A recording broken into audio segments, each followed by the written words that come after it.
Hello, kids. This is going to be a short one. I work security for a buddy of mine every once in a while, fill in when shifts can't be filled in. And naturally, I work obviously with younger guys every once in a while. And that happened last night. I ended up doing a security shift for a buddy. And I'm talking to this 21-year-old kid. He's got no kids. Yeah, he's going to school. But he works full-time. I think he has a second job. And he said that he only had $48 in his checking account. And, well, I do a little bit of interrogating and find out he bought an Audi. Like a 2009 Audi. And I said, well, there's your problem right there. You bought an Audi. And it reminded me that back when I taught economics in college, I'd tell kids about not buying cars because right below worthless degrees and liberal arts degrees, in terms of what kind of spectacularly bad financial decisions you're going to make, especially boys, especially men, you're going to piss away your money on a car you can't afford. So I want to address cars very quickly here because just like college, you can really cripple and impair your financial future if you buy a car you can't afford. Now, first, I understand why you young boys want to go and buy fancy cars. You primarily want to buy it for girls, okay? There's a subsegment of you, though, who are motorheads, kind of like, I can't really say me, I'm more a motorcycle guy, who really just like working and wrenching on cars. Okay, fine. You guys I'm not talking to. I'm talking to all you other guys who think, well, I'm going to get hot chicks because I got a cool car. Not going to happen. And the reasons are multifold, but let's just go through the finances first, and I'll explain the socio aspects of it later. First, the cars you want to buy almost cost as much as a college degree. And some of you think, well, maybe I'll get a used car like this guy did, and I think it was like 2009, 2010, and I'll get it on the cheap. But the girls that you are trying to target, if you're trying to target girls with cars, those girls know that it's going to be a used car. If you look at the girls, they know what shoes come out, what fashion is. I mean, they know all these nitty-pitty, picky details about fashion, and I don't know because I've never lived the life, but they know you got a 2009 and they know what the price of that car is. So you're not going to impress any of those girls. You might know, oh, that's an Audi. And on top of it, those aren't the type of girls you want to be targeting long term. So if you're going to be getting a car brand new, you can't afford it, probably almost costs as much as a college degree, but the repair costs on these, especially imported cars because they're the higher end ones, they're an arm and a leg. You gotta, especially Audis, you gotta remove everything just to get to a water pump. It's not worth it. So don't impair yourself. Don't indebt yourself. Don't become this. Look, like the girl ain't gonna find out he works a security guard shift. Like she ain't gonna figure he's got an Audi. What do you do? Well, what does he gotta do? I'm an investment banker. They'll figure it out why he's working late night. So don't, for financial purposes, either the repairing version, like a used version, or a brand new car, don't do it. You can't afford it. On top of it, then there's insurance. And, heck, a lot of these cars, if you're going to fully insure them, and if you're going to drop 50 grand on them, you better, the insurance is going to cost more than your rent in half these instances. So what you want to do, and I know you think it's a quick route to, but how am I going to get the chicks? Worry about that later. What you need to focus on now is your finances, right? Get yourself a piece of crap car. Get something that's salvaged, get something that's dinged up, get something that if it gets stolen or crashed into, you don't care. And that's all the cars I've ever really owned in my life. Now, I've owned, I've always had a convertible, but a cheap one, just because I like having the top down and all that. Never really impressed girls with my car. As a matter of fact, I know for a fact I've never impressed girls with my car. As if I did, it was because like, wow, you really live cheaply and da-da-da. So those are the cool girls that you want to impress. I forgot where I was going with it. But the issue, here, that's for remember now.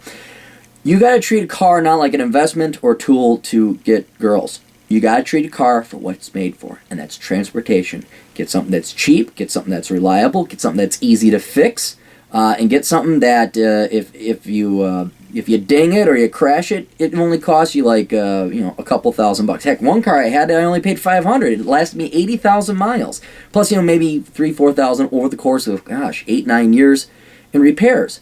So use it for transportation, especially if you're younger. You ain't got time to compete. Now, that's another thing. Let's talk about competition.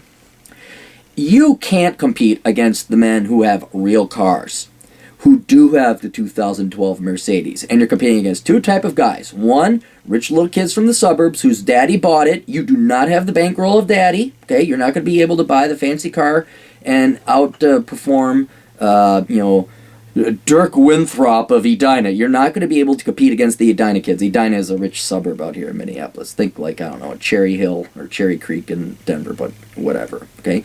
The other one you're not going to compete against is Chip's dad or Dirk's dad. Dirk's dad is the one that has all the money. He's the investment banker, surgeon, astronaut, pilot. Yes, okay? Girls will go after Dirk's dad because Dirk's dad is only 50 or 45 and he's got buku coin. He's not the poser driving a leased vehicle. He actually owns that bleeping car, right? And I've seen these guys. You go to Edina, you go to the YZ area. These are rich places in the Twin Cities. And there are Ferraris. There is a Lamborghini I've seen every once in a while. There's them Tesla cars. All right? There's no way you could compete against that, especially if you don't come for money, especially if you're a 21, 22-year-old kid. So it's a losing proposition to think that your car is going to get a chick, okay? And if it does, you're getting the wrong one. Because I guarantee you, the guy I saw one time in a Ferrari who was like bald and fat, and that hot little thing that was with, she wasn't with him for his personality. She wasn't with him because he was with the lushful hair club of men, which I actually have nice full hair, but I just got out of the shower, that's why I'm wearing this, but you don't want to see slick back hair because I look kind of, but so don't even bother entering that. That's like me trying to win a prize fight against the heavyweight boxing champion. It just isn't going to happen. Now, what's even worse than that, and I've seen it happen, is you say, okay, I can't afford a Mercedes, I can't afford a Beamer, and this happened to a lot of my friends who were smart guys. They go and they buy a brand new, boring car. Like, I'm serious, one guy bought a really high-end Buick. Another buddy of mine, he bought a brand new Grand Am. And are they nice cars? Yeah, and this isn't a thing about being an American car. Are they nice cars? Yes. Do they have nice things? And had leather seats. But it's like, come on, it's a Grand Am. No, that's your mom's car. I don't care what sales pitch I know they got, like, there's some really cool American cars coming out. But God, what, a Ford Taurus? I don't care if it's an SHO. Are you crazy? So you get nothing. You get the worst of both worlds. You indebt yourself $30,000 for a high-end GM or Ford, and then no one's impressed because you're driving a GM or a Ford. So whatever. And another thing, ladies, that's where you come in. This is really targeted towards the guy. I know I'm being harsh on the guys because I care, but ladies, I've seen this happen too. Like, you'll buy the brand new Saturn, or Saturn's gone now. A couple of my students did buy these brand new, and the ladies they don't fall for this as much. But ladies, don't do that. I got a brand new, I don't know, a RAV4. I got a brand new Outback. Don't get a used piece of crap. That's what you want to do. Now, getting back to the guys, and this is the most important lesson of this entire economic lesson.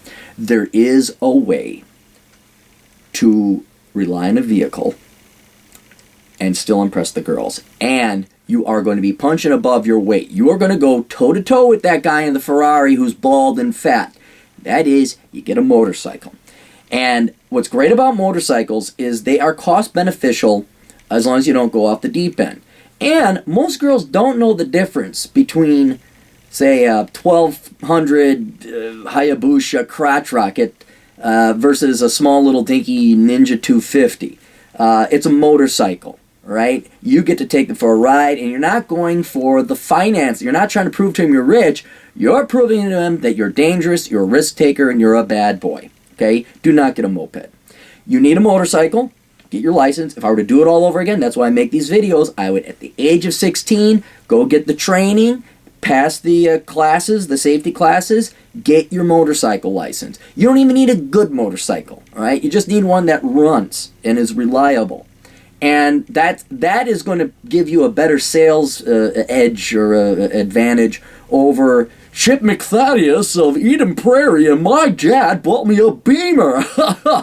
I'm majoring in business. I have my hat on backwards, and I go to the Carlson School.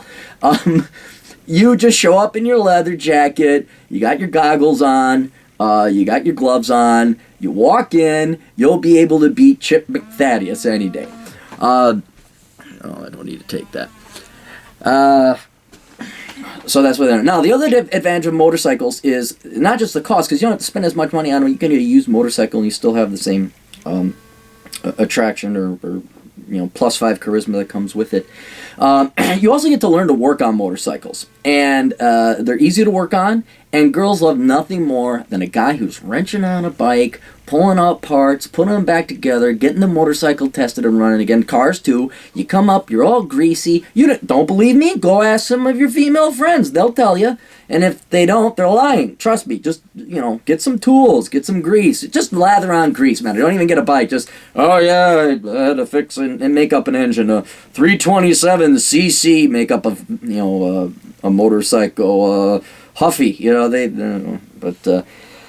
So you have that there. Plus, it was really good to learn those mechanical skills. You save a lot of money on motorcycles, and it applies to cars too. I've been wrenching on bikes now for about 5-6 years, and I can start working on cars too, so you save money on your cars as well. Now, here's the more important point, though. If you're relying on a car to get girls, not only are you going to fail, you are the one with the problem. You got to work on you. And what I mean by that is no one sticks around with you long enough or likes you for you or stays with you if you ain't cool. And I don't mean that in a George Clooney moron way. I mean, you got to have a cool personality. You got to be a cool person. You got to be an interesting person. And that doesn't mean doing what other people say. That doesn't mean I'm going to buy a Beamer because everybody likes Beamers.